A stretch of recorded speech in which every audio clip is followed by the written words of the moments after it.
Assalamualaikum warahmatullahi wabarakatuh. Hamdan wa syukronillah, sholatan wa salaman li rasulillah.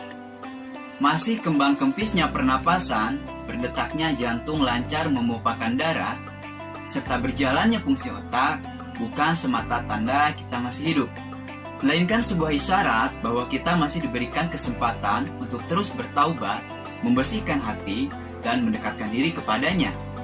Sholawat serta salam semoga selamanya terlimpah curahkan kepada baginda alam, yakni Maulana Muhammad SAW. Untuk itu, besar terima kasih saya kepada Azikro yang telah hadirkan kesempatan bertajuk keislaman sekaligus menjadi sarana dakwah bagi kita semua. Kabarku baik, bagaimana dengan kabarmu dan kabar sholat kita? Sayangnya sholat kita masih jauh dari kata sempurna, belum khusyuk, bahkan bermalas-malasan dalam melaksanakannya. Malasnya ibadah disebabkan karena kita sering berbuat dosa. Malasnya ibadah, sering berbuat dosa merupakan dua hal yang susah dipisahkan. Kenapa kita malas? Karena kita sedang jauh dari Allah. Kenapa kita jauh dari Allah? Karena kita sering berbuat maksiat. Maka langkah pertamanya adalah berhenti maksiat dan terus bertaubat.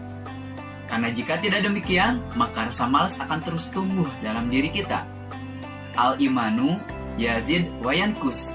Iman itu kadang bertambah, kadang berkurang. Bertambah dikala kita melakukan taat, dan berkurang dikala kita melakukan maksiat. Begitupun dengan kesuksesan, yang akan semakin mendekat jika kita beribadah, dan semakin menjauh jika kita sering berbuat maksiat. Maka jauhilah semua fasilitas maksiat, karena malasnya meraih sukses adalah karena ada dosa. Nah, lantas bagaimana caranya agar kita mau beribadah secara konsisten? Bacalah padilah tentang suatu ibadah. Misalnya padilah tentang sholat. Kita diberikan hak secara syar'i untuk bertanya, jika kita melakukan ibadah ini, melakukan ibadah itu, kita akan mendapatkan apa? Kita akan mendapatkan padilah apa? Apa itu padilah? Padilah adalah bentuk feedback dari Allah Subhanahu wa Ta'ala.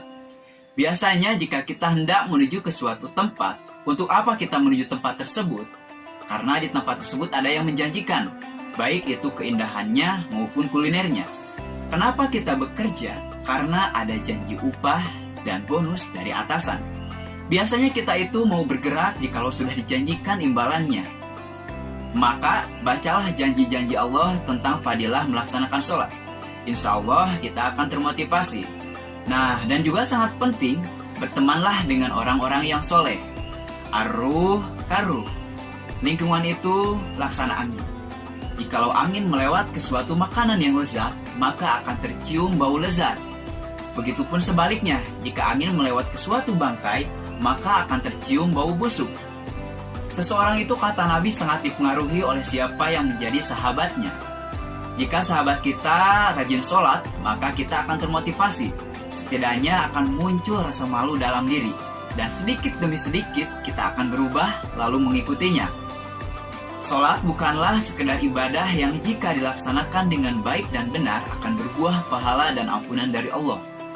Tetapi sholat yang dilakukan dengan baik dan benar sesuai dengan tuntunan Rasulullah SAW juga akan berbuah kesuksesan bagi orang yang melaksanakannya, yakni kesuksesan dunia akhirat, lahir dan batin, karena sholat merupakan kunci kesuksesan.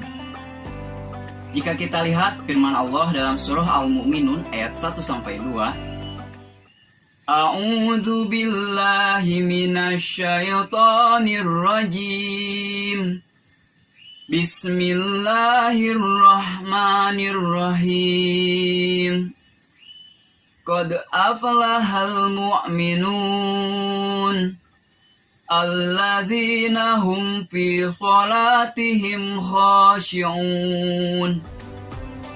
Sungguh beruntung orang-orang yang beriman, yaitu orang-orang yang khusyuk dalam melaksanakan sholatnya. Dapat kita pahami bahwa kesuksesan seorang yang beriman diantaranya berada di dalam sholatnya. Jika kita lihat panggilan Allah Subhanahu wa Ta'ala melalui panggilan azannya, sebelum dikatakan marilah kita raih kesuksesan, kalimatnya didahului oleh marilah kita dirikan sholat. Hayya ala sholah, hayya ala falah. Anda mau sukses? Maka dirikanlah sholat, sempurnakanlah sholat Anda. Jika kita mampu melaksanakan ibadah secara konsisten dan senantiasa menjauhi maksiat, insya Allah kita akan meraih kesuksesan dunia dan akhirat. Nah, jadi kesimpulannya, marilah kita upgrade sholat kita demi meraih kesuksesan dunia dan akhirat. Hudma sopada makadar, ambil yang jernih, buang yang keruh. Buah tomat, buah kemiri, jangan lupa dibagi-bagi. Rahmat pamit undur diri, di lain waktu berjumpa lagi. Wassalamualaikum warahmatullahi wabarakatuh.